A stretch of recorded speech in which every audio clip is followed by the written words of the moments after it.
এটি অনেক পুরনো আমলের কথা, যখন পৃথিবীতে রাজতন্ত্রের যুগ ছিল এবং মানুষের মূল্য বিচার করা হতো তাদের পোশাক এবং তাদের কাছে থাকা সোনা রূপার মুদ্রার মাধ্যমে। সেই যুগে বাগদাদের একটি অত্যন্ত পুরনো এবং সংকীর্ণ মহল্লায় এক দর্জি থাকত, যার নাম ছিল রহিম। সে নিজের সততা এবং দক্ষতার জন্য পুরো শহরে পরিচিত হতে চাইত ঠিকই, কিন্তু তার চরম দারিদ্র্য তাকে এক বেনামী জীবন যাপন করতে বাধ্য করেছিল। রহিমের বয়স ঢলে গিয়েছিল এবং তার মুখে বলিরেখার এক জাল বিছিয়ে গিয়েছিল, যা তার জীবনের তিক্ত অভিজ্ঞতা এবং বছরের পর বছর কঠিন পরিশ্রমের সাক্ষ্য দিত। তার দাড়ির চুল এখন পুরোপুরি সাদা হয়ে গিয়েছিল এবং চোখের জ্যোতিও এখন আগের মতো উজ্জ্বল ছিল না, কিন্তু তা সত্ত্বেও তার হাতে এমন জাদু ছিল যে সে যখন সুঁইয়ে সুতো পরাত তখন মনে হতো যেন সে নির্জীব কাপড়ে প্রাণ দান করছে। তার দোকানটি খুব বড় কোনো আলিশান ইমারত ছিল না, বরং মাটি ও কাদা দিয়ে তৈরি একটি ছোট কুঠুরি ছিল, যার ছাদও এত নিচু ছিল যে কোনো লম্বা মানুষ যদি সোজা হয়ে দাঁড়ায় তবে তার মাথা ছাদে ঠেকে যেত। সেই দোকানের ভেতর পুরনো চাটাই বিছানো ছিল এবং দেওয়ালে জায়গায় জায়গায় নোনা ধরার ছাপ ছিল, যা দেখার জন্য যথেষ্ট ছিল যে সেখানে বসবাসকারী মানুষটি কতটা অভাব এবং কষ্টের মধ্যে জীবন অতিবাহিত করছে। রহিম নিজের কাজে এতটাই মগ্ন থাকত যে তার বাইরের জগতের কোনো খবর থাকত না, এবং সে শুধু তার রবের উপর ভরসা রাখত যে হালেই সে আছে তা তারই দান এবং তাতেই মঙ্গল রয়েছে।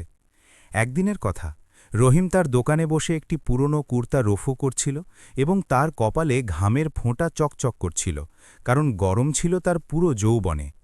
হঠাৎ তার দোকানের বাইরে ঘোড়ার খুরের শব্দ শোনা গেল এবং ধুলোর এক কুয়াশা উড়ে এলো, যা মুহূর্তের জন্য সেখানকার পরিবেশ ঝাপসা করে দিল। রহিম তার দুর্বল চোখ কুঁচকে বাইরে তাকাল এবং দেখল যে একজন অত্যন্ত ধনী এবং প্রভাবশালী সওদাগর তার দামি পোশাকে সজ্জিত হয়ে সেখানে দাঁড়িয়ে আছে, এবং তার সাথে দুজন চাকরও ছিল যাদের হাতে বড় বড় থালা ছিল। সেই সওদাগরের মুখে এক অদ্ভুত অহংকার ছিল, যা তার সম্পদের জৌলসের চেয়েও বেশি তীব্র ছিল, এবং সে তার নাকে একটি মখমলের রুমাল দিয়ে রেখেছিল যাতে সেই গরিব মহল্লার দুর্গন্ধ তার নিঃশ্বাসে না যেতে পারে। সেই সওদাগর বিনা অনুমতিতে রহিমের দোকানের ভেতরে দাখিল হল এবং একটি অত্যন্ত দামি ও ভারী শেরবানি রহিমের সামনে ছুড়ে দিল। সেই কাপড়টি এতটাই নায়েব ছিল যে রহিম তার পুরো জীবনে এমন কাপড় দেখেনি, কারণ তাতে সোনা ও রূপার সুতো দিয়ে কারুকাজ করা হয়েছিল এবং জায়গায় জায়গার দামি মুক্তো বসানো ছিল, যা অন্ধকারেও চকচক করছিল। সওদাগর তার ভারী ও গম্ভীর গলায় বলল যে, এই বুড়ো দর্জি, এই শেরওয়ানিটি ভালো করে দেখ, কারণ এটি কোনো সাধারণ পোশাক নয়, বরং এটি আমি শাম, সিরিয়া দেশ থেকে আনিয়েছি, এবং এর এক জায়গায় সেলাই খুলে গিয়েছে, যা তোকে ঠিক করতে হবে। রহিম কাঁপা হাতে সেই শেরওয়ানিটি তুলল এবং সেটি উল্টে দেখল তো সত্যিই কলারির কাছে সেলাই খোলা ছিল, কিন্তু সেই কাজ এতটাই সূক্ষ্ম ছিল যে সামান্য ভুল সেই মহামূল্যবান পোশাকটি নষ্ট করে দিতে পারত। রহিম নরম সুরে বলল যে, হুজুর, আমি পুরো চেষ্টা করব, কিন্তু আমার নজর এখন দুর্বল হয়ে গিয়েছে এবং এই কাজ অত্যন্ত সূক্ষ্ম। সওদাগর তাচ্ছিল্যের সাথে হেসে বলল যে, আমি জানি যে তুই একজন গরিব এবং সামান্য দর্জি, কিন্তু আমি শুনেছি তোর হাতে জাদু আছে, তাই আমি এখানে এসেছি। আর যদি তুই এটি ঠিক করে দিস তবে আমি তোকে মুখ চাওয়া দাম দেব, কিন্তু মনে রাখিস, যদি এতে সামান্যতম ত্রুটি আসে তবে আমি তোর এই দোকান আর তোর এই হাত দুটোই অক্ষত রাখব না। এটি শুনে রহিমের বুক দুরুদুরু করতে লাগল, কারণ সে জানত যে ধনী লোকেরা তাদের কথার পাকা হয় না, কিন্তু তাদের রাগের আগুন গরিবের ঘর পুড়িয়ে দেয়। সওদাগর তাকে নির্দেশ দিল যে সে যেন কালকের মধ্যে এই শেরবানি তৈরি রাখে, এবং তারপর সে তার চাকরদের নিয়ে সেখান থেকে চলে গেল। সওদাগর চলে যাওয়ার পর রহিম অনেকক্ষণ সেই শেরবানির দিকে তাকিয়ে থাকল এবং তার মনে নানা রকম চিন্তার উদয় হতে লাগল যে যদি তার কোনো ভুল হয়ে যায় তবে কি হবে। সে আল্লাহর নাম নিল এবং বিসমিল্লাহ পড়ে কাজ শুরু করল। সে অত্যন্ত সতর্কতার সাথে একটি একটি করে ফোর দিচ্ছিল এবং তার নিঃশ্বাসও খুব সাবধানে চলছিল, কারণ সে জানত যে এই শেরওয়ানি তার জীবন গড়তেও পারে আবার ভাঙতেও পারে। কাজ করতে করতে অনেক সময় কেটে গেল এবং সূর্য ঢলে পড়ল। যখন দোকানের ভেতর অন্ধকার ছড়িয়ে পড়ল তখন রহিম একটি ছোট প্রদীপ জ্বালাল এবং তার মৃদু আলোতে কাজ জারিয়ে গেল। এরই মধ্যে যখন সে শেরবানির ভেতরের অংশ ঠিক করছিল তখন তার আঙুল একটি শক্ত জিনিসের সাথে ধাক্কা খেল, যা শেরবানির আস্তরের ভেতরে সেলাই করা ছিল। রহিম চমকে উঠল এবং তার কাজ থামিয়ে দিল। সে টিপে দেখল তো অনুভব করল যে আস্তরের ভেতরে একটি ছোট থলি আছে, যা হয়তো ভুলবশত সেখানে সেলাই হয়ে গিয়েছিল অথবা কেউ ইচ্ছে করে সেটি সেখানে লুকিয়ে রেখেছিল। রহিমের মনে এক অদ্ভুত দ্বিধা তৈরি হল যে আসলে এটি কী জিনিস হতে পারে। মানুষের স্বভাব হল কৌতূহল তাকে অস্থির করে তোলে, এবং রহিমও তার জায়গা থেকে উঠল এবং সে সেই জায়গাটি সামান্য একটু খুঁড়ল যাতে সে দেখতে পারে ভেতরে কি আছে। যেমনই সে সেই থলিটি বের করল এবং সেটি খুলল, অমনি তার চোখের সামনে অন্ধকার নেমে এলো এবং তার কলিজা মুখে উঠে এলো। সেই ছোট মখমলের থলিতে এমন মহামূল্যবান হীরা এবং চুনি ছিল যার দাম এতটাই ছিল যে রহিমের 7 পুরুষ বসে খেতে পারত। সেই হীরাগুলো প্রদীপের আলোতে এমনভাবে জ্বলছিল যেন আকাশ থেকে তারা জমিনে নেমে এসেছে। রহিমের হাত কাঁপতে লাগল এবং তার গলা শুকিয়ে গেল। সে এক মুহূর্তের জন্য স্তব্ধ হয়ে গেল এবং সে বুঝতে পারল না যে সে কি করবে। তার মাথায় প্রথম চিন্তা এলো নিজের ঘরের কথা, যেখানে তার অসুস্থ স্ত্রী বিছানায় পড়েছিল এবং তার কাছে চিকিৎসার জন্য কানাকড়িও ছিল না। তার মনে পড়ল কিভাবে গত কয়েকদিন ধরে তার ঘরে চুলা জ্বলেনি এবং তারা শুধু শুকনো রুটি খেয়ে দিন কাটাচ্ছিল। শয়তান তার মনে কুমন্ত্রণা দিল যে এই হীরা তোর জীবন বদলে দিতে পারে, এবং সেই ধনী সওদাগর তো জানতেই পারবে না, কারণ এই থলি আস্তরের ভেতরে লুকানো ছিল এবং হতে পারে সে নিজেও ভুলে গিয়েছে। রহিম যখন সেই হীরাগুলো মুঠোর মধ্যে নিল তখন সে এক অদ্ভুত শক্তির অনুভব করল, যা ছিল সম্পদের শক্তি। সে ভাবল যে যদি সে এই হীরাগুলো রেখে দেয় তবে সে তার স্ত্রীর চিকিৎসা কোনো বড় হেকিম দিয়ে করাতে পারবে এবং তাকে সেই সমস্ত সুখ দিতে পারবে যার সে যোগ্য। সে নিজের জন্য একটি বড় বাড়ি কিনতে পারবে এবং এই ভাঙাচোরার দোকান থেকে চিরদিনের জন্য মুক্তি পেতে পারবে। কিন্তু তারপর হঠাৎ তার ভেতরের ঈমান জেগে উঠল এবং তার পিতার বলা কথাগুলো মনে পড়ল যে বেটা, হারামের সম্পদ মানুষের শরীরকে তো আরাম দিতে পারে, কিন্তু তার আত্মাকে চিরদিনের জন্য অস্থির করে দেয়। রহিম নিজের চোখ বন্ধ করল এবং গভীর নিঃশ্বাস নিল। তার কপালে ঘাম ঝরছিল, যা গরমের নয়, বরং সেই অভ্যন্তরীণ যুদ্ধের ছিল যা তার বিবেক এবং তার প্রয়োজনের মধ্যে চলছিল। সে উঠল এবং সেই হীরাগুলো আবার সেই থলিতে রাখল এবং সেই থলিটি নিজের পুরনো সিন্দুকে রেখে দিল। সে ভাবল যে যখন সেই সওদাগরকাল আসবে তখন সে তাকে এই আমানত ফেরত দিয়ে দেবে। রহিম শেরওয়ানির কাজ শেষ করল এবং সেটি ভাঁজ করে একটি পরিষ্কার কাপড়ে জড়িয়ে রাখল। তারপর সে তার দোকান বন্ধ করে বাড়ির দিকে রওনা হল। রাস্তার বাজারে তখনও জৌলুস বাকি ছিল এবং মিষ্টির দোকান থেকে আসা সুস্বাদু খাবারের সুগন্ধ তার ক্ষুধাকে আরও বাড়িয়ে দিল। সে সেই দোকানগুলোর সামনে দিয়ে গেল যেখানে মানুষ নানা রকম উপাদেয় খাবার খাচ্ছিল এবং হাসছিল। রহিমের পকেট খালি ছিল এবং পেটে ক্ষুধার আগুন জ্বলছিল, কিন্তু সে নিজের দৃষ্টি নিচু করে দ্রুত পায়ে চলতে লাগল, যাতে সে এই জিনিসগুলো দেখে দুর্বল না হয়ে পড়ে। যখন সে নিজের গলিতে প্রবেশ করল তখন সে চারদিকে নিস্তব্ধতা অনুভব করল। তার বাড়ির দরজা, যা কাঠের তৈরি ছিল এবং ঘুণ পোকার কারণে জায়গায় জায়গায় নষ্ট হয়ে গিয়েছিল, সে সেটি আলতো করে ধাক্কা দিল। ভেতরের দৃশ্য দেখে তার বুক ফেটে গেল। তার স্ত্রী জুলেখা একটি ছেঁড়া লেপ মুড়ি দিয়ে কাশছিল এবং তার পাশে খাওয়ার জন্য পানির কলসটিও খালি ছিল। ঘরের ছাদ থেকে জায়গায় জায়গায় আলো আসছিল, যা বলছিল যে যদি বৃষ্টি হয় তবে এই ঘর তাদের ভেজা থেকে বাঁচাতে পারবে না। জুলেখা রহিমকে দেখামাত্র একটি ম্লান হাসি দিল এবং জিজ্ঞেস করল যে আজ কি কোনো কাজ মিলল। রহিম তার দিকে তাকাল এবং তার চোখে যে আশা ছিল তা রহিমের হৃদয়কে ছিন্ন ভিন্ন করে দিল। সে জানত যে তার কাছে সেই প্রশ্নের উত্তর তো আছে, কিন্তু সেই উত্তর সে দিতে পারত না। সে তার পকেট থেকে সেই সামান্য মুদ্রাগুলো বের করল যা সে গত কয়েকদিনে জমা করেছিল এবং বলল যে আজ কাজ তো মিলেছে, কিন্তু টাকা কাল পাব। জুলেখা খামোশ হয়ে সেই মুদ্রাগুলো নিল এবং বলল যে কোনো ব্যাপার না, আল্লাহ মালিক। রাত গভীর হতে থাকল এবং রহিমের ঘুম আসছিল না। সে বারবার পাশ ফিরছিল এবং তার চোখের সামনে সেই উজ্জ্বল হীরাগুলো ঘুরছিল যা সে দোকানে সিন্দুকে রেখেছিল। তার মনে হচ্ছিল সেই হীরাগুলো তাকে ডাকছে এবং বলছে যে নিজের দারিদ্র্য শেষ করে দে। ওদিকে জুলেখার কাশি বেড়ে যাচ্ছিল এবং সে ব্যথায় কোঁকাচ্ছিল। রহিম নিজের স্ত্রীর এই অবস্থা সহ্য করতে পারছিল না।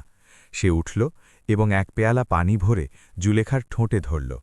জুলেখা পানি খেল এবং তারপর হাঁপাতে হাঁপাতে বলল যে, আমার মনে হয় এখন আমার সময় ঘনিয়ে এসেছে এবং আমি হয়তো বেশি দিন আর না বাঁচতে পারি।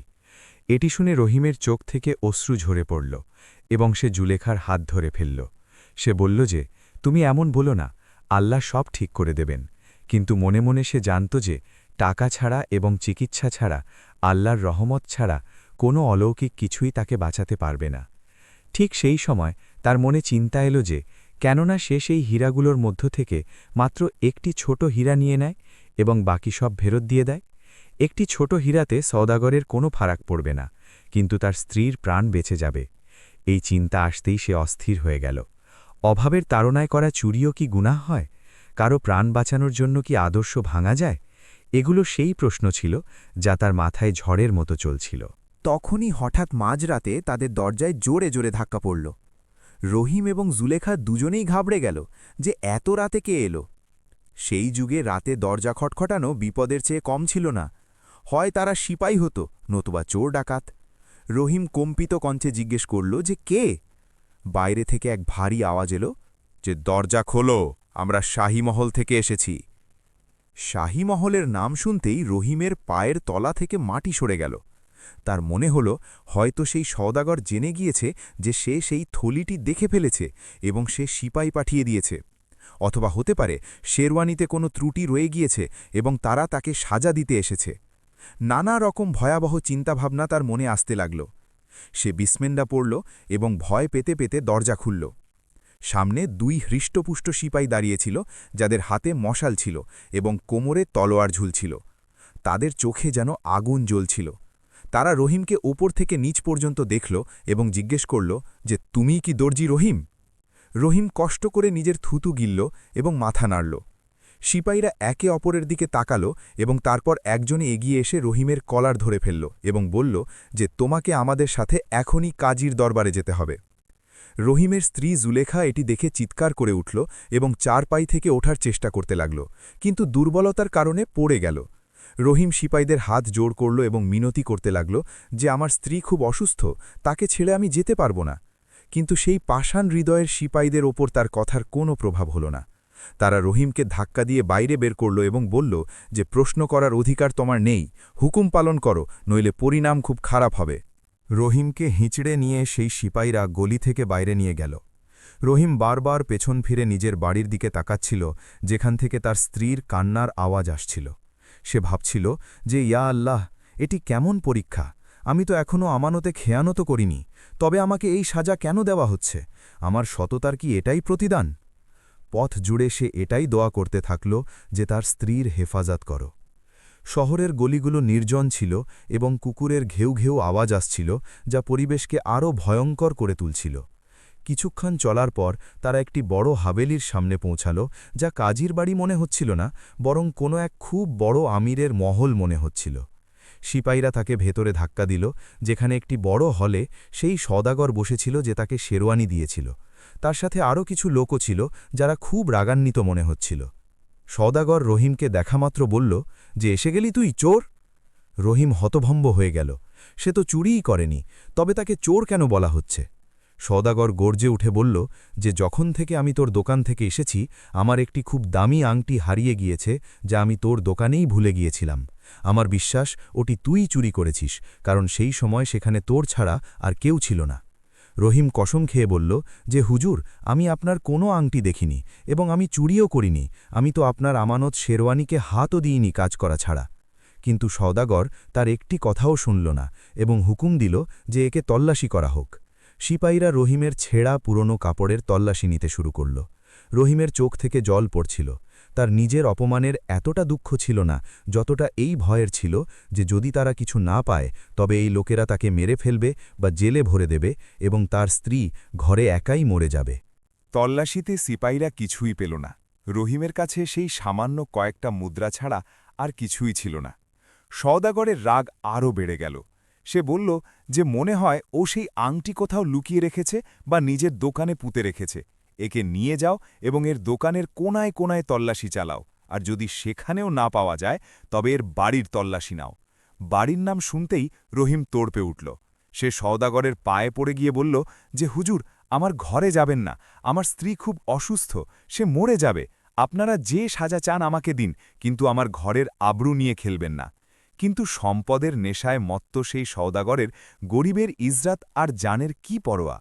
সে সিপাহীদের ইশারা করল এবং তারা রহিমকে নিয়ে তার দোকানের দিকে রওনা হল। রহিমের বুক কেঁপে উঠছিল। তার এখন সেই হীরার থলির কথা মনে পড়ছিল যা সে সিন্দুকে রেখেছিল। যদি সিপাহীরা দোকানের তল্লাশি নেয় তবে তারা সেই থলিটি পেয়ে যাবে, আর যদি সেই থলি পাওয়া যায় তবে তারা নিশ্চিত হয়ে যাবে যে রহিম চোর, কারণ সেই থলির ব্যাপারে তো কেউ জানতই না। রহিম পুরোপুরি ফেসে গিয়েছিল। একদিকে কুয়ো তো অন্যদিকে খাদ। যদি সে সত্যি বলে দিত যে সে থলি পেয়েছে, তবে তারা জিজ্ঞেস করবে যে তুই সেই সময় কেন ফেরত দিসনি বা কেন জানাসনি। আর যদি সে চুপ থাকে তবে তল্লাশিতে সেই থলি ধরা পড়বে এবং তার ওপর চুরির অপবাদ প্রমাণিত হয়ে যাবে। সে এমন এক বিপদে ছিল যেখান থেকে বের হওয়ার কোনো পথ চোখে পড়ছিল না। চলতে চলতে তারা নিজের দোকানের কাছে পৌঁছে গেল। দোকানের তালা সিপাহীরা ভেঙে ফেলল এবং ভেতরে দাখিল হল। তারা জিনিসপত্র এদিক ওদিক ছুটতে লাগল। রহিম দাঁড়িয়ে কাঁপছিল এবং নিজের ধ্বংসের তামাশা দেখছিল। একজন সিপাহী সেই সিন্দুকটির দিকে এগোল যার মধ্যে রহিম সেই হীরার থলি লুকিয়েছিল। রহিমের নিঃশ্বাস থমকে গেল। সে নিজের চোখ বন্ধ করে নিল এবং মনে মনে কালিমা পড়তে লাগল। সিপাহী সিন্দুকের ঢাকনা খুলল এবং নিজের হাত ভেতরে ঢোকাল। পুরো পরিবেশে এক অদ্ভুত নিস্তব্ধতা ছেয়ে গেল, যেমন কোনো ঝড় আসার আগের নিস্তব্ধতা হয়। সিপাহীর মুখের অভিব্যক্তি বদলে যাচ্ছিল। সে কি সেই থলিটি পেয়ে গিয়েছিল, নাকি আল্লাহ এমন কোনো মুজেজা করে দিয়েছিলেন যার আশা রহিমও ছেড়ে দিয়েছিল? এই রাত রহিমের জীবনের সবচেয়ে লম্বা এবং ভারী রাত প্রমাণিত হতে চলেছিল। এই পরীক্ষার ঘড়িতে তার ঈমান কি ডগমগ করবে নাকি সে দৃঢ় থাকবে তা তো সময় বলবে, কিন্তু এই মুহূর্তের জন্য তো তার গলায় তলোয়ার ঝুলছিল। সিপাহী যখন সিন্দুক থেকে হাত বের করল তখন তার মুঠো বন্ধ ছিল। সবার নজর সেই মুঠোর ওপর টিকেছিল। সে ধীরে ধীরে নিজের মুঠো খুলল, কিন্তু তাতে সেই হীরের থলি ছিল না, বরং তাতে ছিল রহিমের সেই পুরনো কাঁচি এবং কিছু সুতো। রহিম অবাক হয়ে নিজের চোখ বড় বড় করে দেখল। সেই থলি কোথায় গেল? সে তো নিজের হাতে সেটি সেখানে রেখেছিল। তার স্ত্রী বা অন্য কেউ কি সেখানে এসেছিল? না, এটি অসম্ভব ছিল। তবে কি সেই থলি হাওয়ায় মিলিয়ে গেল, নাকি সেই সিপাহী ওটি দেখে নিয়ে লুকিয়ে ফেলল, নাকি এটি অন্য কোনো রহস্য ছিল যা এখনও উন্মোচন হওয়া বাকি ছিল? সে এখনও এই বিস্ময়েই ছিল যে দ্বিতীয় সিপাহীর একটি কোণায় কিছু একটা চকচক করতে নজর পড়ল। সে নিচু হয়ে সেটি তুলল। সেটি সেই আংটি ছিল যার জন্য সওদাগর এত হাঙ্গামা বাঁধিয়ে রেখেছিল। সেই আংটি দোকানের একটি ভাঙা মেঝের ফাটলে আটকে ছিল। হয়তো যখন সওদাগর শেরওয়ানি ছুঁড়েছিল তখন সেটি তার হাত থেকে ফসকে সেখানে পড়ে গিয়েছিল। আংটি পাওয়া মাত্রই সওদাগরের মুখ শুকিয়ে গেল। সে নিজের ভুল বুঝতে পারলেও তার অহংকার তাকে ক্ষমা চাওয়া থেকে আটকাচ্ছিল। সে সিপাহীদের বলল যে, চলো, আংটি পাওয়া গিয়েছে, ছেড়ে দাও এই বুড়োকে, এবং সে কিছু না বলেই সেখান থেকে চলে যেতে লাগল। রহিম সেখানেই মাটিতে বসে পড়ল এবং ডুকরে কাঁদতে লাগল।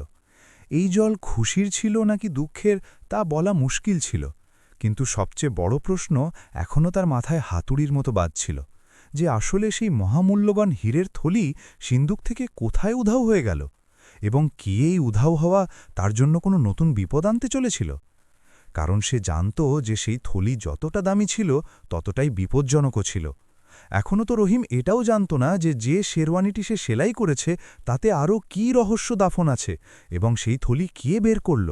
কোনো ছায়া কি ছিল যা তার ওপর নজর রেখেছিল, নাকি তার নিজের কোনো আপনজন? রহিম কাঁপতে কাঁপতে নিজের হাত তুলল এবং আল্লাহর শুকরিয়া আদায় করল যে আপাতত তার প্রাণ বেঁচে গিয়েছে। সে দোকানের ভাঙা দরজা যেমন তেমন করে বন্ধ করল এবং বাড়ির দিকে দৌড়ে গেল। তার নিজের স্ত্রীর চিন্তা তাকে কুড়ে কুড়ে খাচ্ছিল। যেমনই সে বাড়ি পৌঁছল সে দেখল যে দরজা খোলা পড়ে আছে এবং ভেতরে প্রদীপ নেভানো। তার বুক ধক করে উঠল। সে ডাক দিল, জুলেখা, কিন্তু কোনো উত্তর এলো না। অন্ধকারে সে হাতড়ে দেখল চারপাই খালি ছিল। তার স্ত্রী সেখানে ছিল না। এখন রহিমের পা থেকে প্রাণ বেরিয়ে গেল। সে পাগলের মতো ঘরে এদিক ওদিক খুঁজতে লাগল। তখনই তার নজর মাটিতে পড়ল, একটি কাগজের ওপর, যা একটি খঞ্জর দিয়ে মাটিতে বিধিয়ে রাখা ছিল। সেই কাগজে শাহী মোহর লাগানো ছিল এবং কিছু এমন লেখা ছিল যা পড়ে রহিমের জ্ঞান হারানোর অবস্থা হল।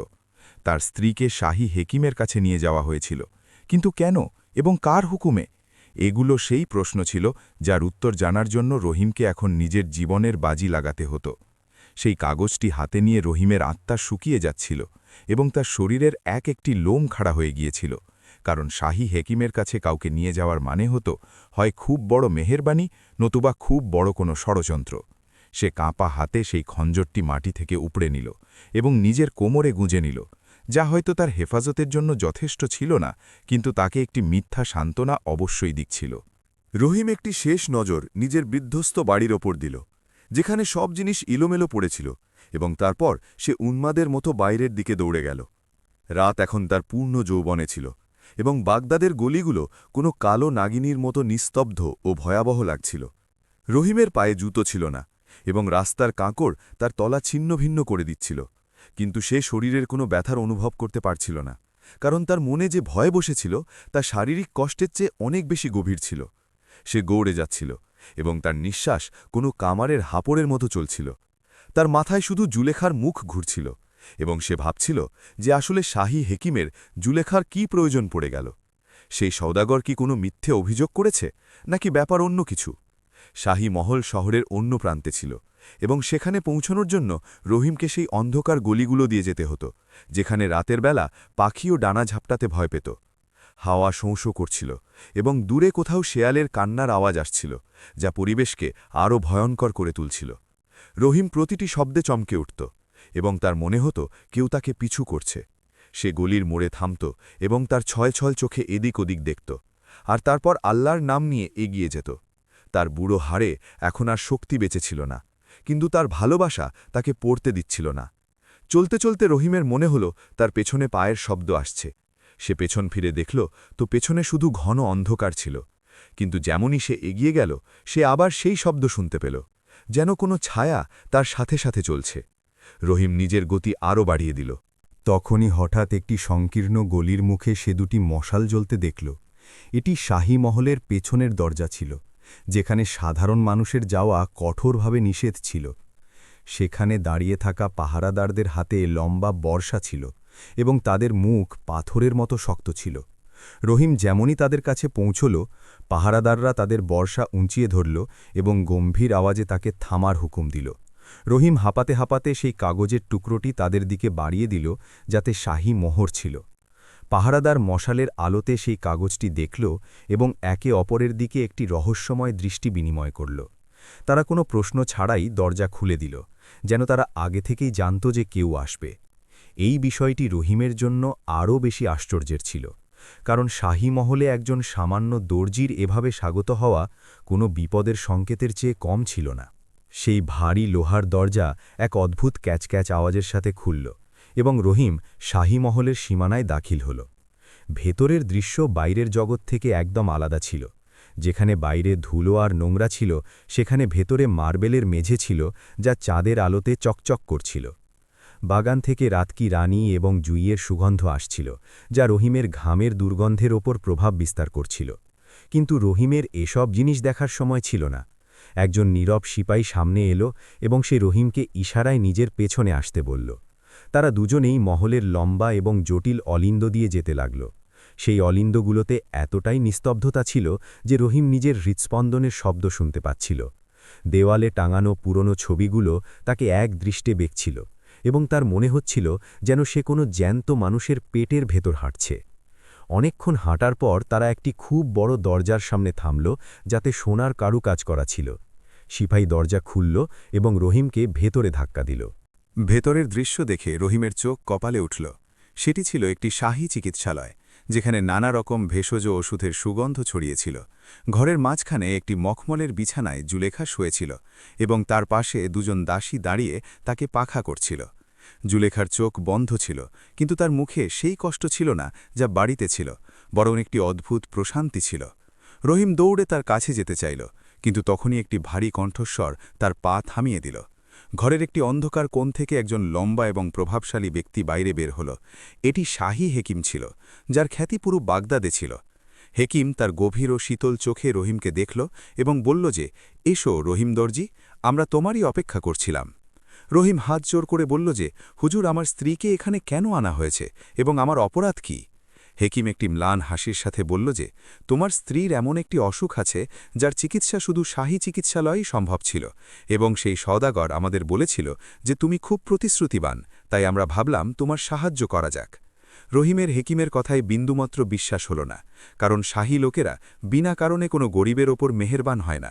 সে নিবিড়ভাবে হেকিমের মুখ লক্ষ্য করল, তো সেখানে সহানুভূতি নয়, বরং একটি লালসা এবং একটি উদ্দেশ্য দেখতে পেল। হেকিম জুলেখার দিকে ইশারা করে বলল যে, দেখো, আমরা একে সেই ওষুধ দিয়েছি যাতে খুব শিগগিরই সে আরাম পেয়ে যাবে, কিন্তু এই ওষুধের দাম খুব বেশি। রহিম ঘাবড়ে গিয়ে বলল যে, হুজুর, আমি গরিব মানুষ, আমি আপনার দাম কিভাবে মেটাব? হেকিম ধীরে ধীরে হাঁটতে হাঁটতে রহিমের একদম কাছে চলে এলো এবং তার চোখের দিকে তাকিয়ে বলল যে, দাম সোনা রূপায় মেটাতে হবে না রহিম, বরং সেই জিনিস দিয়ে মেটাতে হবে যা আজ তুমি সেই শেরওয়ানির ভেতরে পেয়েছিলে। এটি শুনতেই রহিমের পায়ের তলা থেকে মাটি সরে গেল। এর মানে হেকিম সেই থলির ব্যাপারে জানত? কিন্তু কিভাবে? সেই সদাগর কি হেকিমেরই লোক ছিল, নাকি সেই শেরওয়ানিটি হেকিমের ছিল? রহিমের গলা শুকিয়ে গেল। সে তোতলাতে তোতলাতে বলল যে, হুজুর, কোন জিনিস? আমি কিছু বুঝতে পারছি না। হেকিমের মুখ হঠাৎ শক্ত হয়ে গেল। সে রহিমের কাঁধে নিজের ভারী হাত রাখল এবং চেপে ধরে বলল যে, আমার সাথে মিথ্যে বলো না রহিম। সেই লাল মুখমলের থলি যা শেরওয়ানির আস্তরে লুকানো ছিল, সেগুলো কোনো সাধারণ হীরা ছিল না, বরং সেগুলো বাগদাদের সালতানাতের একটি খুব বড় রহস্য ছিল। যদি সেই থলি আমাদের না মেলে, তবে তোমার স্ত্রীর এই চিকিৎসা এখানেই থেমে যাবে এবং সে তরপাতে তরপাতে মারা যাবে। এখন রহিমের সামনে পুরো ছবি পরিষ্কার হয়ে গিয়েছিল। সেই সদাগর আসলে কোনো সদাগর ছিল না, বরং সে এই ষড়যন্ত্রের অংশ ছিল। আর হয়তো সেই থলিটি সেখানে ভুলবশত নয়, বরং ইচ্ছে করে রাখা হয়েছিল, অথবা ভুলে রয়ে গিয়েছিল, যা এখন তারা ফেরত চাইছিল। কিন্তু বিপদ এই ছিল যে সেই থলি তো রহিমের সিন্দুক থেকে উধাও হয়ে গিয়েছিল। রহিম কাঁদতে কাঁদতে বলল যে, হুজুর, আমি সত্যি বলছি, আমি সেই থলিটি পেয়েছিলাম এবং আমি ওটি আমার সিন্দুকে রেখেছিলাম যাতে আমি তা ফেরত দিতে পারি। কিন্তু যখন আমি বাড়ি গেলাম এবং ফিরে এলাম, তখন সেই থলি সেখানে ছিল না। কেউ আমার দোকানের তালা ভেঙে ওটি চুরি করে নিয়েছে। হেকিম রহিমের গালে এক সজোরে চড় মারল, যাতে রহিম মাটিতে পড়ে গেল। হেকিম গর্জে উঠে বলল যে, তুমি আমাদের বোকা মনে করো? একজন সাধারণ চোর কি করে জানবে যে সেই সিন্দুকে কি আছে? ওই থলি তুমি ছাড়া আর কেউ নিতে পারে না। তোমার কাছে আগামীকাল সূর্যাস্ত পর্যন্ত সময় আছে। যদি ওই থলি আমার কাছে না পৌঁছায়, তবে তুমি তোমার স্ত্রীর লাশ নিয়ে যেতে পারো। রহিম মাটিতে পড়ে ফুপিয়ে কাঁদছিল। তার গালে হেকিমের আঙুলের ছাপ পড়ে গিয়েছিল। সে মাথা তুলে জুলেখার দিকে তাকালো, যে এখনও অজ্ঞান ছিল। তার মনে হলো সে পুরো পৃথিবীতে একা হয়ে গিয়েছে। হেকিম সিপাহীদের ডাকল এবং বলল যে, একে বাইরে ফেলে দাও, আর মনে রেখো, এর ওপর নজর রাখো। যদি এ শহর ছেড়ে পালানোর চেষ্টা করে, তবে একে উখানেই খতম করে দিও। সিপাহীরা রহিমকে তুলল এবং মহলের পেছনের দরজা দিয়ে বাইরে ধাক্কা দিয়ে বের করে দিল। রহিম ধুলোয় মাখামাখি হয়ে বাইরে পড়ল। রাত এখন শেষ হতে চলেছিল এবং আকাশে হালকা শুভ্রতা দেখা দিতে শুরু করেছিল। রহিম নিজেকে সামলালো এবং একটি দেওয়ালের সাহারা নিয়ে দাঁড়িয়ে পড়ল। তার মাথা শূন্য হয়ে গিয়েছিল। ওই থলি আসলে কে নিয়ে গেল? আর হেকিম বলল যে ওই হীরা সালতানাতের রহস্য। এর মানে ব্যাপারটি শুধু চুরির নয়, বরং ক্ষমতা দখল বা বিদ্রোহের। রহিম ভাবল যে যদি সে পুলিশ বা কাজীর কাছে যায়, তবে হেকিম তাকে মেরে ফেলবে। তাকে নিজেকেই ওই চোরকে খুঁজে বের করতে হবে যে তার দোকান থেকে ওই থলি চুরি করেছে। কিন্তু বাগদাদের মতো বড় শহরে সে একজন অজানা চোরকে কিভাবে খুঁজবে? তখনই তার মনে পড়ল যে যখন সে তার দোকানে অজ্ঞান হতে যাচ্ছিল, তখন সে মাটিতে কিছু অদ্ভুত ছাপ দেখেছিল, যা সাধারণ জুতোর ছিল না। ওই ছাপ ভেজা মাটির ছিল এবং তাতে একটি বিশেষ ধরনের সুগন্ধ ছিল, যা আতরের ছিল। রহিম ভাবল যে হয়তো ওই চোর কোনো সাধারণ চোর ছিল না, বরং এমন কেউ ছিল যে আতর ব্যবহার করত। সে খুঁড়িয়ে খুঁড়িয়ে আবার নিজের দোকানের দিকে রওনা হল। সকালের আজান হচ্ছিল এবং মানুষ মসজিদের দিকে যাচ্ছিল, কিন্তু রহিম ব্যাকুল হয়ে নিজের দোকানের দিকে এগোচ্ছিল, যেখানে তার নির্দোষ হওয়ার প্রমাণ মিলতে পারত। যখন সে নিজের দোকানে পৌঁছল, তখন ওখানকার দৃশ্য দেখে সে অবাক হয়ে গেল। তার দোকানের বাইরে এক ভিড় জমেছিল এবং মানুষ নিজেদের মধ্যে কানাকানি করছিল। রহিম ভিড় ঠেলে এগিয়ে গেল, দেখল যে তার দোকানের ভেতরে সেই সওদাগর যে কাল এসেছিল সে মাটিতে মরে পড়ে আছে এবং তার পিঠে সেই খঞ্জরটি বসিয়ে দেওয়া হয়েছে যা রহিমের দোকানের কাঁচির পাশে রাখা থাকত। রহিমের মুখ দিয়ে এক চিৎকার বেরিয়ে গেল। এ কি হয়ে গেল? এখন তো তার উপর চুরির সাথে সাথে খুনের অপবাদও লাগতে চলেছিল।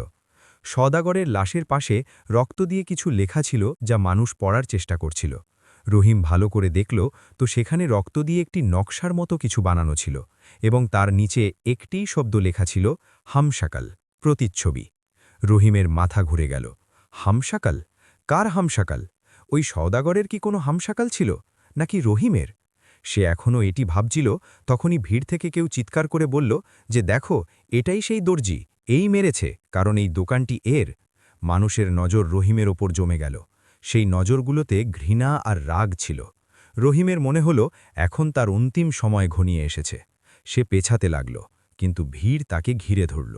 তখনই ভিড় ঠেলে এক বুড়ো ফকির সেখানে এলো, যার গলায় রং বেরঙের পুঁতির মালা ছিল, এবং সে রহিমের হাত ধরে ফেলল। ওই ফকিরের চোখে এক অদ্ভুত চমক ছিল। সে মানুষদের বলল যে থেমে যাও হে অজ্ঞরা, যাকে তোমরা খুনি ভাবছ সে তো নিজেই একজন শিকার। ফকির রহিমের কানে ফিসফিস করে বলল যে যদি নিজের প্রাণ আর নিজের স্ত্রীকে বাঁচাতে চাও তবে চুপচাপ আমার সাথে চলো, আমি জানি ওই থলি কার কাছে আছে। রহিমের কাছে সেই অজানা ফকিরের ওপর ভরসা করা ছাড়া কোনো উপায় ছিল না। ওই ফকির তাকে নিয়ে গলিঘুজির জালে হারিয়ে গেল। এদিকে শাহী হেকিম খবর পেয়ে গিয়েছিল যে সওদাগর মারা গিয়েছে, এবং সে রাগে পাগল হয়ে যাচ্ছিল, কারণ সওদাগরই ছিল সেই সূত্র যা তাকে হীরা পর্যন্ত নিয়ে যেতে পারত। রহিম এখন একজন পলাতক। পুলিশ তার পেছনে ছিল, শাহী হেকিমের গুন্ডারা তার পেছনে ছিল, আর এক অজানা ফকির তাকে এমন এক জায়গায় নিয়ে যাচ্ছিল যার ব্যাপারে সে কখনো স্বপ্নেও ভাবেনি। চলতে চলতে ফকির রহিমকে বলল যে বেটা, তুই যা দেখেছিস তা সত্যি ছিল না, আর তুই যা দেখছিস তাও পুরো সত্যি নয়। ওই থলি চুরি করা ব্যক্তি কোনো সাধারণ মানুষ ছিল না, বরং এমন এক ব্যক্তি যাকে বাগদাদের বাচ্চা বাচ্চা জানে কিন্তু কেউ চেনে না। রহিম জিজ্ঞেস করল যে সে কে বাবা? ফকির একটি পুরনো ধ্বংসস্তূপের দিকে ইশারা করল, যা শহরের বাইরে এক নির্জন জায়গায় দাঁড়িয়েছিল, এবং বলল যে সে ওখানে থাকে। তাকে বহুরূপী বলে। সে রূপ বদলাতে ওস্তাদ। কাল রাতে সে তোর দোকানে তোরই রূপ ধরে দাখিল হয়েছিল, এই কারণেই কেউ তাকে আটকায়নি। রহিমের এখন মনে পড়ল কেন দোকানে তালা ভাঙা ছিল না, কারণ বহুরূপীর কাছে রহিমের মতোই দেখতে চাবি ছিল, অথবা সে অন্য কোনো উপায় অবলম্বন করেছিল। কিন্তু প্রশ্ন এটি ছিল যে বহুরূপী ওই থলির ব্যাপারে কিভাবে জানল, আর ওই সওদাগরকে কে মারল? বহুরূপী কি, নাকি তৃতীয় কেউ? গল্প এখন আরও জটিল হয়ে যাচ্ছিল, এবং রহিম এই মাকড়সার জালে বুড়িভাবে ফেসে গিয়েছিল, যেখানে প্রতিটি পদক্ষেপে মৃত্যু তার অপেক্ষায় ছিল। ফকির ধ্বংসস্তূপের অন্ধকার দরজায় কড়া নাড়ল। ভেতর থেকে কোনো শব্দ এলো না। ফকির রহিমকে পেছনে থাকার ইশারা করল এবং নিজে এগিয়ে গেল। যেমনই ফকির পা ভেতরে রাখল, একটি শোঁ শোঁ করে তীর এলো এবং ফকিরের হাত ছুঁয়ে বেরিয়ে গেল। ভেতরে ঘুটঘুটে অন্ধকার ছিল, এবং সেই অন্ধকারে জলজল করা ওই দুটো চোখ কোনো মানুষের ছিল না, বরং একটি ক্ষুধার্ত বিড়ালের ছিল, যা ধ্বংসস্তূপের এক কোণায় বসেছিল। কিন্তু ওই বিড়ালের ঠিক পেছনে একটি ছায়া নড়ল, আর রহিম কিছু বুঝে ওঠার আগেই ফকির বিদ্যুতের গতিতে রহিমকে ধাক্কা দিয়ে মাটিতে ফেলে দিল। আর ঠিক সেই মুহূর্তে আরও একটি তীর ঠিক সেই জায়গা দিয়ে চলে গেল যেখানে একটু আগে রহিমের বুক ছিল। রহিমের দম যেন গলায় আটকে গিয়েছিল, কারণ মৃত্যু তার এতটা কাজ দিয়ে তাকে ছুঁয়ে বেরিয়ে গিয়েছিল যে সে তীরের হাওয়া নিজের গালে অনুভব করেছিল। ফকির রহিমের হাত ধরে তাকে একটি ভাঙা স্তম্ভের আড়ালে টেনে নিল এবং নিজের ঠোঁটে আঙুল রেখে চুপ থাকার ইশারা করল। ধ্বংসস্তূপের ভেতরের নিস্তব্ধতা এখন আরও বেশি ভয়াবহ হয়ে উঠেছিল, কারণ এখন তারা নিশ্চিত হয়েছিল যে তারা এখানে একা নয়, এবং যারই তারা মোকাবিলা করতে এসেছে সে তাদের স্বাগত ফুলের মাধ্যমে তো একেবারেই করবে না। রহিমের বুক ফেটে যাওয়ার উপক্রম হয়েছিল, এবং তার নিজের স্ত্রী জুলেখার মুখ মনে পড়ছিল, যে শাহী হেকিমের জেলখানায় জীবন ও মৃত্যুর লড়াই লড়ছিল। ফকির নিজের ঝুলি থেকে মুঠো ভর্তি ছাই বের করল এবং তা বাতাসে উড়িয়ে দিল। ওই ছাই ওড়ার সাথে সাথেই বাতাসের অভিমুখ বদলে গেল, এবং ধ্বংসস্তূপের ভেতরে লুকিয়ে থাকা মানুষটির হয়তো কাশি এসে গেল, কারণ অন্ধকার কোণ থেকে একটি চাপা কাশির শব্দ শোনা গেল। ফকিরের চোখে চমক এলো, এবং সে চিতার মতো নিঃশব্দ পায়ে ওই শব্দের দিকে এগোল। রহিমও ভয়ে ভয়ে তার পেছনে হিঁচড়ে হিঁচড়ে এগোল। ওই ধ্বংসস্তূপ ভেতর থেকে কোনো গোলক ধাঁধার চেয়ে কম ছিল না, যেখানে চারদিকে ভাঙা দেওয়াল আর মাকড়সার জাল ছিল, যা যে কোনো মানুষকে ফাঁসানোর জন্য যথেষ্ট ছিল। হঠাৎ চারদিকে এক অদ্ভুত হাসি প্রতিধ্বনিত হতে লাগল। ওই হাসি এতটাই ভয়াবহ আর আত্মা কাঁপানো ছিল যে রহিম নিজের কান বন্ধ করে নিল। কিন্তু আশ্চর্যের বিষয় এটি ছিল যে ওই হাসি অন্য কারো নয়, বরং স্বয়ং রহিমের গলার স্বরে ছিল। হ্যাঁ, ওই আওয়াজ হুবহু রহিমের মতো ছিল, যেন রহিম নিজেই ওখানে দাঁড়িয়ে হাসছে। রহিমের মাথা ঘুরে গেল যে সে কি পাগল হয়ে গিয়েছে, নাকি এটি কোনো কালো জাদু। অন্ধকার থেকে আওয়াজ এলো যে, এসো রহিম দর্জি, এসো, আমি তোমারই অপেক্ষা করছিলাম। দেখো, আমিও রহিম আর তুমিও রহিম, কিন্তু আমাদের দুজনের মধ্যে মাত্র একজন রহিমই জ্যান্ত বাইরে যাবে। এটি শুনে রহিমের পায়ের তলা থেকে মাটি সরে গেল। তার সেই কথা মনে পড়ল যা সওদাগরের লাশের পাশে লেখা ছিল, হাম সকল। এর মানে এই বহুরূপী শুধু রূপই বদলায় না, বরং গলার স্বরও চুরি করে নেয়। ফকির রহিমের কাঁধে হাত রাখল এবং বলল যে, ঘাবড়াস না বেটা, এটি কেবল ওর চাল। ও তোকে মানসিকভাবে ভেঙে দিতে চায় যাতে তুই ভুল করিস। ফকির নিজের পকেট থেকে একটি চকচকে পাথর বের করল, যাকে হয়তো চকমকি পাথর বলে, এবং তা জোরে ঘষল। স্ফুলিঙ্গ বের হল এবং সে পাশে পড়ে থাকা একটি পুরনো মশালে আগুন জ্বালিয়ে দিল। আলো হতেই যে দৃশ্য সামনে এলো তা দেখে রহিমের চিৎকার বেরিয়ে গেল। সামনে দেওয়ালে শত শত মুখ ঝুলছিল। এগুলো আসল মুখ ছিল না, বরং মাটি আর মোম দিয়ে তৈরি মুখোশ ছিল, যা এতটাই আসল মনে হতো যে ধোঁকা খেয়ে যে কেউ ভুল করবে। ওখানে বাদশা থেকে শুরু করে ভিখারি পর্যন্ত সবার মুখ মজুদ ছিল, আর তাদের সবার মাঝে এক ব্যক্তি দাঁড়িয়েছিল যে হুবহু রহিমের কাপড় পরেছিল। তার চেহারা রহিমের মতো ছিল, এমনকি তার দাড়ির সাদা চুলও একদম রহিমের মতো ছিল। সেই ব্যক্তি রহিমকে দেখে হাসল এবং তার হাতে সেই লাল মখমলের থলি ছিল যার জন্য এই পুরো খেলা রচা হয়েছিল। আসল রহিম আর নকল রহিম মুখোমুখি দাঁড়িয়েছিল। নকল রহিম অর্থাৎ সেই বহুরূপী থলিটি হাওয়ায় লোফালোফি করতে করতে বলল যে, হে বুড়ো, তুই এই থলির পেছনে কেন নিজের প্রাণ খোয়াতে চাস?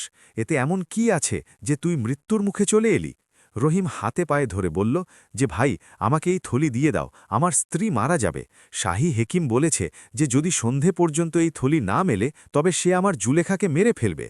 বহুরূপীর মুখ থেকে হাসি উধাও হয়ে গেল এবং সে গম্ভীরভাবে বলল যে, শাহী হেকিম, তো এর মানে ওই সাপ এখনও এই বিষ খুঁজছে? রহিম অবাক হয়ে গেল। সে জিজ্ঞেস করল যে, তুমি কি বলছো? বহুরূপী থলি খুলল এবং তার ভেতর থেকে একটি হীরা বের করে মশালের আলোতে দেখালো। ওই হীরা সাধারণ হীরা ছিল না, বরং তার ভেতরে একটি অদ্ভুত লাল চিহ্ন ছিল, যা শাহী খানদানের নিশানি ছিল। বহুরূপী বলল যে, শোন হে ভোলাদর্জি, এই হীরা কোনো খনি থেকে বের হয়নি, বরং এগুলো সুলতানের মুকুট থেকে চুরি করা হয়েছে, এবং এগুলো চুরি করা ব্যক্তি আর কেউ নয়, বরং ওই শাহী হেকিম আর সেই মৃত সওদাগর ছিল। সওদাগর এই হীরা চুরি করেছিল আর হেকিম তাকে বাগদাদ থেকে বাইরে পাঠানোর দায়িত্ব নিয়েছিল। কিন্তু সওদাগর লোভে পড়ে ধোঁকা দিতে চেয়েছিল, তাই হেকিম তাকে মেরে ফেলল আর অপবাদ তোর ঘাড়ে চাপিয়ে দিল। এটি শুনতেই রহিমের জ্ঞান হারানোর অবস্থা হল। সে বুঝতে পারল যে সে এক বিশাল ষড়যন্ত্রের ঘুঁটি হয়ে গিয়েছে। যদি সে এই থলি হেকিমকে দেয়, তবে হেকিম প্রমাণ মোছার জন্যে রহিম আর তার স্ত্রী দুজনকেই মেরে ফেলবে, আর যদি না দেয় তবে হেকিম এমনিতেও মেরে ফেলবে। তখনই হঠাৎ ধ্বংসস্তূপের বাইরে ঘোড়ার খুরের শব্দ শোনা গেল এবং সিপাইদের চিৎকার শোনা যেতে লাগল। মনে হচ্ছিল যেন শাহী ফৌজ পুরো ধ্বংসস্তূপ ঘিরে ফেলেছে। একটি ভারী আওয়াজ প্রতিধ্বনিত হল যে, এই ধ্বংসস্তূপে আগুন লাগিয়ে দাও, কোনো প্রাণী যেন জ্যান্ত বাইরে না আসতে পারে। এটি হেকিমের কণ্ঠস্বর ছিল। রহিমের বুক কেঁপে উঠল। সে ফকিরের দিকে তাকাল। ফকির বহুরূপীকে বলল যে, এখন নিজেদের শত্রুতার সময় নয়। যদি আমরা এখান থেকে না বেরোই তবে আমরা সবাই পুড়ে ছাই হয়ে যাব, আর এই রহস্য আমাদের সাথে দাফন হয়ে যাবে। বহুরূপী এক পল ভাবল এবং তারপর থলিটি নিজের কোমরে বাঁধল। সে দেওয়ালে টাঙানো একটি ভারী পর্দা টেনে সরাল। পর্দার পেছনে একটি গোপন দরজা ছিল, যা হয়তো শতাব্দী ধরে বন্ধ পড়েছিল। বহুরূপী নিজের পুরো শক্তি দিয়ে ওই দরজায় ধাক্কা দিল। দরজা এক বিকট শব্দের সাথে খুলল এবং ভেতর থেকে এক ভ্যাপসা পচা হাওয়ার ঝাপটা বাইরে এলো। বহুরূপী চিৎকার করে বলল যে, জলদি এসো আমার পেছনে। তারা তিনজন ওই অন্ধকার সুড়ঙ্গে ঝাঁপ দিল। তাদের পেছনে ধ্বংসস্তূপের ছাদ থেকে জ্বলন্ত কাঠ পড়তে শুরু করেছিল। আগুনের শিখা এতটাই তীব্র ছিল যে তারা পুরো আকাশকে লাল করে দিয়েছিল। সুড়ঙ্গের ভেতরে ঘুটঘুটে অন্ধকার ছিল এবং পিচ্ছিল এতটাই ছিল যে রহিম কয়েকবার পড়ে যেতে যেতে বাঁচল। ওই সুড়ঙ্গ শহরের নিচে তৈরি পুরনো নর্দমার সাথে যুক্ত ছিল, যেখানে দুর্গন্ধ আর নোংরার স্তূপ ছিল। রহিমের বমি আসছিল, কিন্তু প্রাণ বাঁচানোর চিন্তায় সে দৌড়াতে বাধ্য হয়েছিল। কিছুক্ষণ দৌড়ানোর পর ওই সুড়ঙ্গ একটি বড় হলে গিয়ে শেষ হল, যেখানে পানির একটি চৌবাচ্চা ছিল। সেখানে সামান্য আলো ওপরের ঘুলঘুলি দিয়ে আসছিল। তিনজনই সেখানে হাঁপাতে হাঁপাতে থামল। বহুরূপী রহিমের দিকে তাকালো এবং বলল, যে দর্জি, তোর কপাল ভালো যে তুই আমার কাছে এসেছিস। যদি তুই হেকিমের কাছে যেতিস তবে এতক্ষণে তোর লাশ শকুন কাক খেত। রহিম হাতজোর করে বলল যে, ভাই, তুমি আমার প্রাণ বাঁচালে, তোমার এহসান থাকবে। কিন্তু আমার স্ত্রী এখনও হেকিমের কবজায় আছে। আমার ওই থলিটি চাই, যাতে আমি তাকে বাঁচাতে পারি। বহুরূপী হাসল আর বলল যে, তুই এখনও বুঝিসনি পাগল। যদি তুই এই থলি নিয়ে হেকিমের কাছে যাস, তবে সে থলি নিয়ে নেবে আর তোর স্ত্রীর গলা কেটে দেবে, কারণ সে কখনোই চাইবে না যে এই চুরির রহস্য কখনো কেউ জানতে পারুক। রহিম হতাশ হয়ে মাটিতে বসে পড়ল আর কাঁদতে লাগল যে, তবে আমি কি করব? আমার জুলেখা মরে যাবে। ফকির যে এতক্ষণ চুপচাপ দাঁড়িয়েছিল, সে এগিয়ে এসে রহিমের মাথায় হাত রাখল এবং বলল যে, সবুর কর আমার সন্তান, আল্লাহ যদি এখানে পৌঁছে দিয়েছেন, তবে সামনের পথও তিনি দেখাবেন। ফকির বহুরূপীকে বলল যে, শোন হে মুখোশধারী, তোর কাছে রূপ বদলানোর জাদু আছে, আর আমার কাছে বুদ্ধি আছে, আর এই দর্জির কাছে ওই মাসুমিয়ত অর্থাৎ সরলতা আছে, যা দুনিয়া বিশ্বাস করে। আমাদের হেকিমকে তারই জালে ফাঁসাতে হবে। বহুরূপী ভ্রু কুচকে জিজ্ঞেস করল যে, সেটা কিভাবে? ফকির নিজের পরিকল্পনা বোঝাল যে, হেকিম ভাবছে রহিম পুড়ে মরে গিয়েছে বা পালিয়ে গিয়েছে। আমাদের হেকিমকে বিশ্বাস করাতে হবে যে হীরা তার হাত থেকে বেরিয়ে গিয়েছে এবং সুলতানের কাছে পৌঁছাতে চলেছে। যখন হেকিম ভয় পাবে, তখন সে ভুল করবে, আর সেই ভুলের সুযোগ নিয়েই আমরা জুলেখাকে মুক্ত করব। বহুরূপীর চোখে চমক এলো। সে বলল যে, পরিকল্পনা তো ভালো বাবা, কিন্তু এতে ঝুঁকি অনেক। আমাদের মহলে দাখিল হতে হবে, আর ওখানে তো পাখিও ডানা ঝাপটাতে পারে না। ফকির হেসে বলল যে, মহলে দাখিল হওয়ার জন্য আমাদের দরজা দিয়ে যাওয়ার প্রয়োজন নেই। আজ রাতে সুলতানের জন্মদিনের উৎসব, আর পুরো শহরের বাজিগর ও শিল্পীরা মহলে নিজেদের দক্ষতা দেখাতে যাবে। তুমি বহুরূপী আর এটি দর্জি, আমরা ছদ্মবেশ ধরে মহলে দাখিল হব। রহিম ভয় পেতে পেতে বলল যে, কিন্তু বাবা, আমি তো শুধু কাপড় সেলাই করতে জানি, আমি ওখানে কি করব? ফকির রহিমের চোখের দিকে তাকালো আর বলল যে, তোকে আজ তোর জীবনের সবচেয়ে বড় অ্যাক্টিং করতে হবে। রহিম, তোকে ওটা হতে হবে যা তুই নোস। তোকে এমন এক অভিজাত সদাগর হতে হবে যে দেশ থেকে এসেছে এবং সুলতানের জন্য এক বিশেষ উপহার এনেছে, আর সেই উপহার হবে এই থলিটি। রহিমের শরীর কাঁপতে লাগল। একজন সামান্য দর্জিকে বাদশার দরবারে সওদাগর হয়ে যেতে হবে, যেখানে একটি ছোট ভুলের মানে ছিল ধর থেকে মাথা আলাদা হয়ে যাওয়া। সময় খুব কম ছিল আর কাজ অনেক বড়। বহুরূপী নিজের পুটলি খুলল এবং তার ভেতর থেকে কিছু রং আর নকল দাড়ি গোঁফ বের করল। সে রহিমের চেহারা বদলাতে শুরু করল। রহিমের সাদা দাড়ি কালো করা হলো, তার মুখের বলিরেখা লেপ দিয়ে লুকানো হলো এবং তাকে এমন এক শাহী পোশাক পরানো হলো যা বহুরূপী হয়তো কোনো ধনীকে লুটে চুরি করেছিল। রহিম যখন তৈরি হলো, তখন সে নিজেকে চিনতেই পারল না। তাকে এখন আর রহিম দর্জি মনে হচ্ছিল না, বরং একজন ধনী আর অহংকারী সওদাগর মনে হচ্ছিল। ফকির তাকে শেখালো কিভাবে হাঁটতে হবে, কিভাবে কথা বলতে হবে এবং কিভাবে নিজের চোখে ওই গাম্ভীর্য আনতে হবে যা ধনীদের পরিচয় হয়। রহিম প্রতিটি কথা ভালো করে শুনছিল, কারণ সে জানত যে এটি নাটক নয়, বরং তার এবং তার স্ত্রীর জীবনের সওয়াল। ওদিকে বহুরূপী নিজে একজন চাকরের বেশ ধরল আর ফকির হয়ে গেল এক জাদুকর। তিনজন ওই সুড়ঙ্গ থেকে বের হল, যা সরাসরি শাহীবাজারের পেছনে খুলত। সন্ধ্যা হয়ে গিয়েছিল এবং মহলের আলো দূর থেকেই দেখা যাচ্ছিল। আতশবাজি হচ্ছিল এবং ঢোল নাকড়ার শব্দ আসছিল। রহিমের বুক দুরুদুরু করছিল। সে নিজের কোমরে বাঁধা ওই থলিটি টিপে দেখল আর আল্লাহর নাম নিল। তারা তিনজন মহলের প্রধান দরজার দিকে এগোল, যেখানে হাজার হাজার ভিড় দাঁড়িয়েছিল। সিপাহীরা তাদের আটকাল। সিপাহীর নজর বাজের মতো তীক্ষ্ণ ছিল। সে রহিমকে নিচ থেকে ওপর পর্যন্ত দেখল এবং কর্কশ গলায় জিজ্ঞেস করল যে, কে তোমরা আর কোত্থেকে এসেছ? রহিমের জিভ তালুতে আটকে গেল। এক মুহূর্তের জন্য তার মনে হল সে ধরা পড়ে গিয়েছে। তার পেছনে দাঁড়িয়ে থাকা বহুরূপী ধীরে করে কাশল, যার মানে ছিল যে সাহস হারিও না। রহিম এক গভীর নিঃশ্বাস নিল এবং নিজের পুরো শক্তি সঞ্চয় করে এমন এক স্বরে কথা বলল যা তার নিজের ছিল না। সে বলল যে, আমি দামেস্কের সওদাগর ইউসুফ, আর সুলতান আলিয়ার জন্য এমন এক তোহফা এনেছি যা কোহিনুরের চেয়েও দামি। যদি তোমরা আমাকে আটকাও আর সুলতান জানতে পারেন, তবে তোমাদের গর্দান নামিয়ে দেওয়া হবে।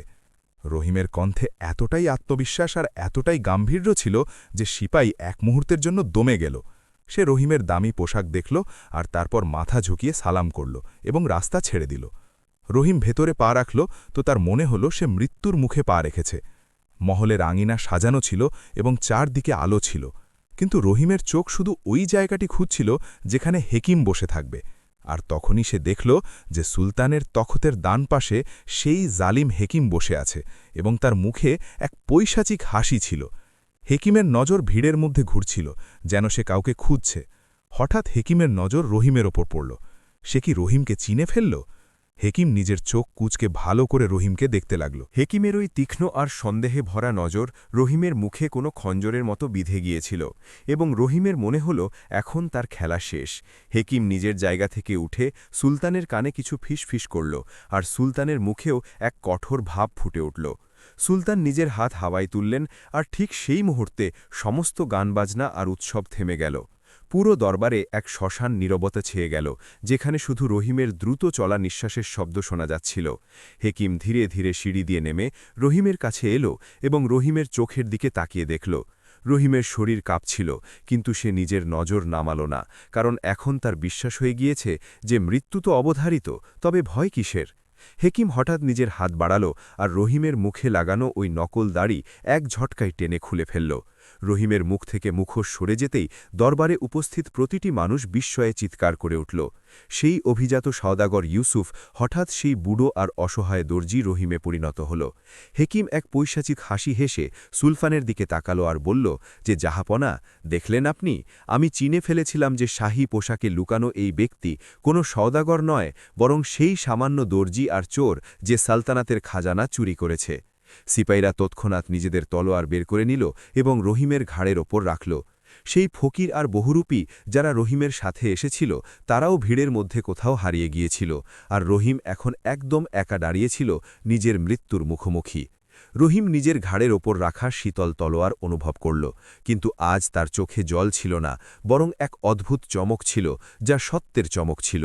সে সুলতানের দিকে তাকালো এবং নিজের কম্পিত কিন্তু জোরালো কণ্ঠে বলল যে, জাহাপনা, আমি চোর নই, আর আমি কোনো সওদাগরও নই। আমি বাগদাদের এক সামান্য দর্জি, যাকে ভাগ্য আজ আপনার চরণে এনে দাঁড় করিয়েছে।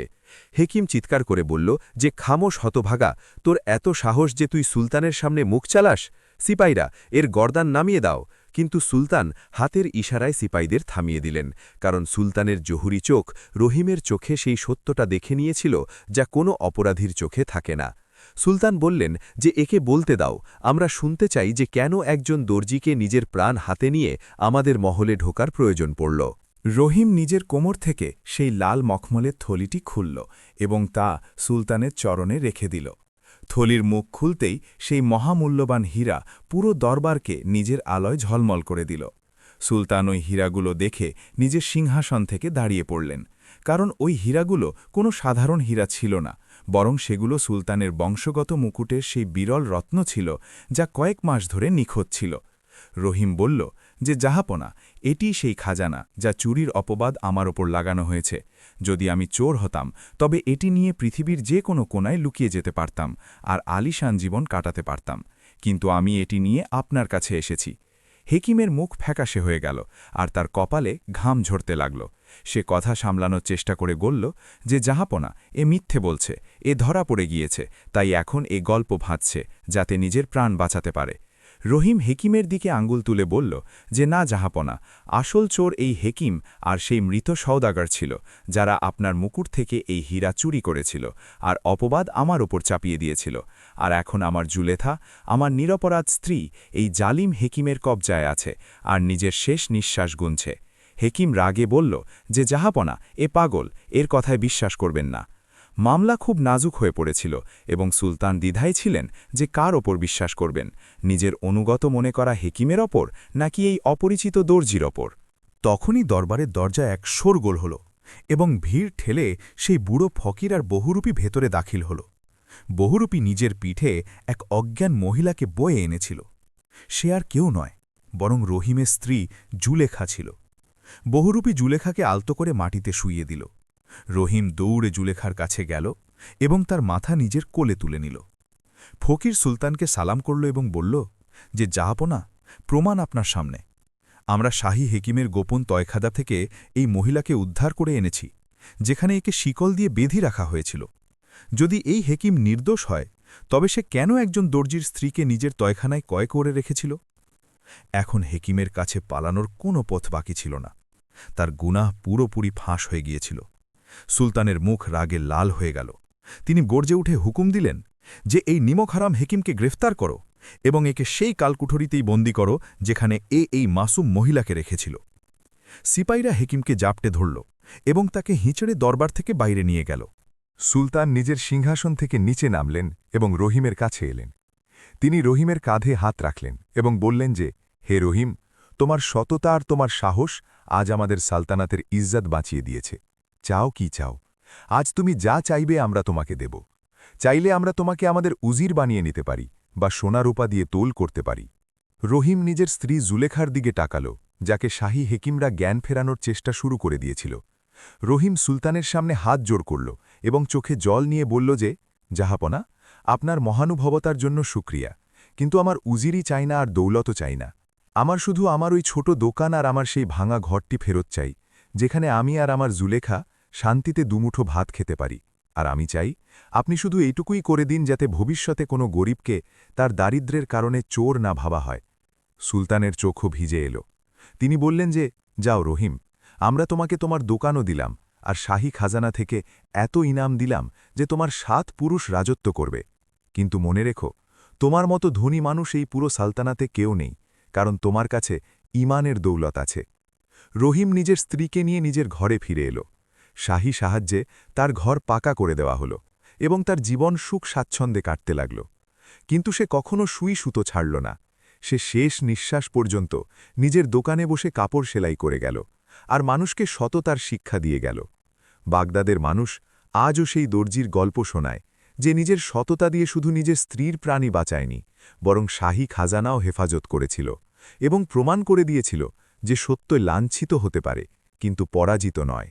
তো প্রিয় বন্ধুরা, এই গল্প থেকে আমরা এই শিক্ষা পাই যে মানুষ যতই বড় বিপদে থাকুক না কেন আর পরিস্থিতি যতই প্রতিকূল হোক না কেন, তাকে কখনো মিথ্যে আর অসাধুতার পথ বেছে নেওয়া উচিত নয়। মিথ্যের পা নেই এবং তা একদিন না একদিন মুখ থুবড়ে পড়বেই।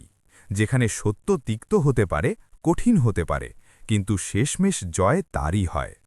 রহিমের দারিদ্র্য তাকে অসাধু বানাতে পারত, কিন্তু তার আল্লাহর ওপর বিশ্বাস আর তার সততা তাকে বাদশাদের চেয়েও উঁচু মর্যাদা এনে দিল। তাই পরিস্থিতি দেখে ভয় পেয়ে নিজের ঈমান বিক্রি করো না, কারণ যখন আল্লাহ দেওয়ার জন্য আসেন তখন তিনি উপচে দেন এবং ঈমানদারদের সাহায্য গায়েব, অদৃশ্য থেকে হয়।